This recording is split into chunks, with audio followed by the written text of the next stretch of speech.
Hi, I thought I'd make a few comments on why I chose to buy a new Nautitech 48 and uh, post it online just for shits and giggles. So here we are.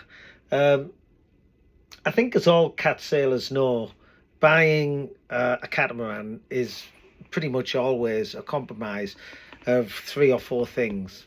Performance, space, price, and I guess actually build quality is one of those as well. And really, it's only if you go into what most people would consider mega money that you really get to the point where you can eliminate all of those sacrifices. But unfortunately, for most mere mortals, we can't do that. Um, just to tell you a little bit about me, I bought my first cat in 2015, a Nautitech Open 40. I'd spent about 5 or 6 years chartering every different cat that I could: lagoons, leopards, barleys, katanas, um, fountain Peugeots, all over the world, just trying to get a sense of, what I wanted in a boat and what were the most important things to me. Uh, and I guess that really what came out of that was I wanted something that was still quite fun to sail, and things like space were a little less important to me, um, in terms of that, if you like, triangle of compromise. So, something like a lagoon, obviously, lovely boats, best selling catamaran in the world, and they've sold lots and lots of them. But a lagoon is not for me because it's just too slow and it doesn't point very well. And in my experience, a fountain Peugeot, again, very nice boats. And actually, I think the last few I've tried seem to have come up the performance curve a little bit, but they're still, they're still a sort of big production cat, and they're still um, really not towards the performance end, I don't think. Um, having said that, I really do like most of the fountain Peugeot interiors. Then you've got the likes of, leopards and barleys and what have you, which, I know is a really subjective thing, but I think they're ugly. And I think curb appeal in a boat that you're paying anywhere from, you know, £250,000 up to over 1 million or more. I think curb appeal is important. You want to be pulling up to your yacht thinking, God, that's a good looking bit of kit. Um, anyway, uh, so really, I still needed something that had space to keep my wife happy, comfort to keep my wife happy, but also for me would be enjoyable to sail. And I'd kind of settled on a Nautitech because for me, at the price, it was the best balance of that, um, performance, space, price, uh, equation. And this was 2015. I bought one of the early Nautitech Open 40s, which was a great design. Um, I think Nautitech was a yard that really in its DNA was like producing, if you like, sporty saloons, like the equivalent of a BMW or something like that, but not out and out sports cats. And they had a really good reputation for build quality and really really solid bits of kit. So I bought a 2000 hull number 7, I think it was, uh, Nautitech Open 40, and began sailing it around the Solent and really learning, how to be a sailor. Up until then, chartering just wasn't the same. Once you have your own boat and you get out somewhere, especially in the Solent where you've got a huge tidal range and what have you, it becomes a real learning experience, especially with, big Genoas that you've never used, not Genoas, Genicas, big Genicas you've never used before. So yeah, learnt a lot, made a lot of mistakes. Those mistakes generally tend to cost you money, and then you learn from them because they cost you money. So love the Open 40. Initially, I'd worried about the open helms. There's loads online about the debate about open helms. If you haven't tried it, try it. I spent months arguing with the UK dealer at the time, Paul Hayes, and even the factory owner at the time, Bruno Voissard. And we argued about open helms versus the half helm position. And I said I wanted the latter, and he said, no, we're just not doing it. And it was only when Paul convinced me to take the boat for a few days and try it out that I really realised that they were right and I was wrong. And actually now I wouldn't have a flybridge and I wouldn't have the half helms. I understand why people like them and I understand why they're popular. I just decided they're not for me. I think for sailing, there's a reason that Lagoon, the biggest cat maker in the world, has brought out another range like the XS with the helms on the outside, and that's because people want more sailing, more of that sailing feel, and that's what you get. So anyway, a few years later, I upgraded that Open 40 to another Open 40. And I had that all the way until 2020. Really enjoyed that too. Moved it to Malta and spent a couple of years cruising around the Med. And then in 2020, at the time, Nautitech had just been taken over and by Bavaria, and the new 46s that they brought out with the dark wood interiors, I thought were actually a step down in build quality. When I went to see one at the show, I could actually see the dip in build quality, and I think Nautitech were trying too hard to keep up with the production yards, and they were focusing too much on that, and I don't think it worked for them, frankly. So I bought a used 2017 Open 46. Was well spec'd, hydronet sails. Actually had a furling mainsail. I'm sat on it now. Had a furling mainsail which I was going to replace, but actually turned out to be really, really good. I actually really enjoyed it. And having sailed a lot of Nautitechs, I didn't really see that much of a performance dip. And before you ask, no, I didn't get loads of jams either. Anyway, a couple of years later, after sailing around the Med, decided that, you know, I want to go on to remote working. With the acceptance of remote working post-COVID, I thought it makes it really, really easy for people to move onto a catamaran and go off around the world. And I think, you know, that's what's powering many, many sales at the moment and why waiting lists are quite high. And actually, I think a lot of people talk about this online. People worry about price inflation. Does that mean there's a big crash coming? I don't actually believe there is. And I think the advent of starling has actually given a boost to the cat market that will last probably for another 5 years as more and more people just move offshore and work from a boat. So I think we'll continue to see high demand for the next few years. And I think that will keep depreciation relatively low, as it has been for the past 5 years. So moving on to what I wanted to buy, I was pretty convinced I wanted an Outremer, to be honest. And I really loved the 55. I'd seen people like Great Circle, who I followed a lot, and I really wanted a 55. But with the best will in the world, really, I couldn't afford one without bankrupting myself. So I thought, oh, I'll probably go for a 51.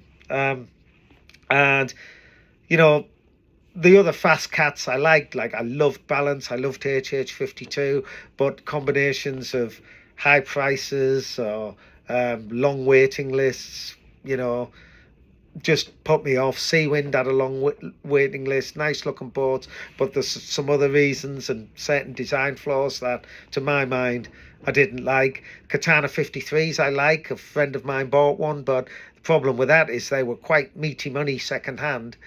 for a 3 or 4 or 5 year old boat, and I wasn't quite sure on the new Katana OC50. I liked it, but don't think I quite liked it enough to buy it. Maybe if I'd seen it earlier, I might have considered it a bit more, but ended up not for me. Macedon, too extreme. Neil, not sure about the build quality. So I was pretty set that it was going to be an Outremer. And then Key Yachting, who are the UK dealers, they asked me if I'd looked at the 48, and I said I'd take a look because I'd seen a 44 in Guernsey where I lived, and I thought, that was a pretty nice boat, so I'll go and take a look. So I went down to the Nautitech factory. I told Key, I said, look, it probably won't be fast enough for me. Really, I'm looking for something more performance, and I know Nautitech are fast cats and at the performance end of cruising cats, but I want something a little quicker.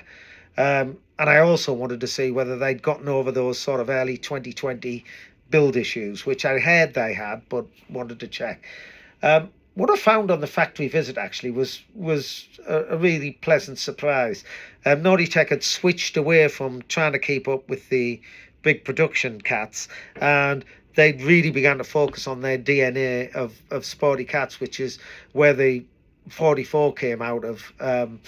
And Mark Lombard, rest in peace, was a brilliant designer in my opinion, and so they designed this new 48, which was just an evolution of the 44 and bigger, and they were doing things in the build process that were very different to what they'd done before. They were really focusing on quality, trying to avoid any future quality issues, really focusing on bringing up that level, using carbon in some of the bulkheads, which they still don't talk about, and I don't understand why. They should be trumpeting that.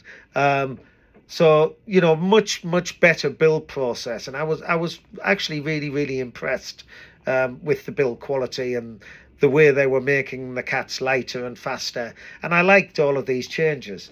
And they also said they were trying to improve their whole buying process, and the experience with Laura and Cedric was actually in the main very good. Cedric is just brilliant, who will help you customize your boat and get the things that you want, and he's really good at advice. And Laura is super solid on talking about the boats and giving you a tour and making you feel valued. So they have made vast improvements there, but I still think they've got some way to go in improving that whole buying experience, and I'll touch on this later or in another video. So after a factory tour, I took out a 48, and I've got to say, when I walked up, as I said earlier, I'm a big lover of curb appeal, and when I walked up and looked at the boat on the dock, I thought it looked brilliant. Really sexy boat. Feels much bigger than a 46.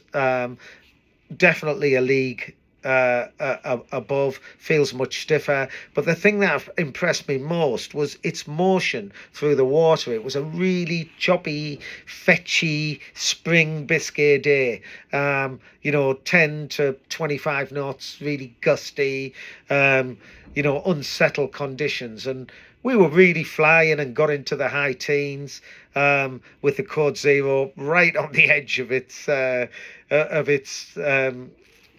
recommended sailing. It was a really exhilarating day, and I thought to myself, wow, if I enjoyed a 48 that much, how much am I going to enjoy an Outremer 51? So I went down to Le Grand Mot, and I met with Outremer, who I've got to say are pretty slick. I think they have a great marketing and aftercare product, and I think other cat manufacturers should be looking at what they do and doing the same sort of thing.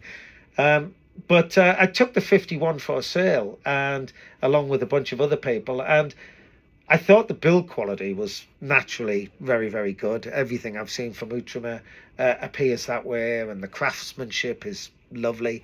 But the actual boat itself, I wasn't unfortunately that impressed with. And the reason why was there were several reasons. Firstly, it was a very similar day, choppy, fetchy, 15 to 25 knots. And, I was expecting the Outremer to really blow me away and, let me sign on the dotted line. And that's not how things worked out. So I didn't like the motion of the boat through the water. It was quite bouncy, not at all what I'd expected. And it felt a little unsettled, and that kind of put me off a little bit. I think maybe because it was so light. And then there was a feeling of kind of wasted space in the cockpit. There was just so much space there. And again, this is subjective, but with a small saloon, it just didn't feel as roomy. The 48 felt bigger. And for the sacrifices in performance and a price that was almost 50% higher, it made me question whether I really wanted that. Thirdly, it kind of gave me the impression that it would be quite an unforgiving sail. One of the things with a Nautitech is you can sail it fast if you want to, and you can sail it on the edge if you want to, and you can really get some good sailing feel on those outboard helms. But you can also just cruise along quite easily and just set and forget and not really have to worry too much. I didn't get that feeling with the Outremer. There was always lots of crew running around, and it always felt like if you wanted to get the fantastic speeds which an Outremer can reach, you had to really work at it.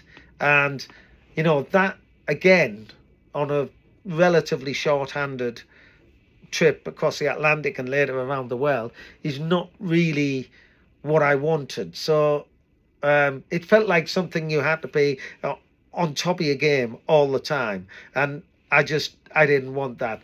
And then I guess the last thing was the speed. The gap between the Nautitech 48 and the Outremer 51 was not as big as I was expecting. Certainly upwind, there was hardly anything in it, which was very surprising to me. Then even with the Outremer, I was expecting it to be able to point much better and to be much faster upwind and what have you, but there was very little in it. And on the beam and downwind, where Outremer of course excels as well, I think you could probably get 70 to 80% of the performance with a well-kitted Nautitech with performance sails, and you'd save yourself £500,000. So, shorter wait list, £500,000 cheaper, more space, more comfort, and 70 to 80% of the speed. To me, it was beginning to look a bit of a no-brainer for the Nautitech. That's not to say I don't think the craftsmanship and quality on the Outremer is higher. I think it is, and I think that's reflected in the price. But I don't think Nautitech are that far behind anymore. So and given the choice, I probably would have loved a 55 or a HH52 more than anything else. But with waiting list and cost, I couldn't do that. So given all of that, I went for it, bought a 48, and I picked that up next month.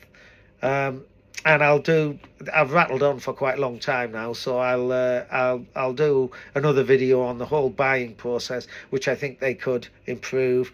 Aftermarket, which I think also has room for improvement, and I'll do a separate chat on the challenges of communication and pricing, and just how you need to be really, really clear when you are buying a boat what the spec is you want, and make sure that, especially where there's two different languages involved, that what you think you're saying is what they've heard. So happy to discuss all this. Subscribe if you like what I'm saying. I'll do some more videos like this. I'm not expecting to become a YouTube channel. I'm just doing this for shits and giggles. But yeah, delighted if anybody's got anything to comment. Bye.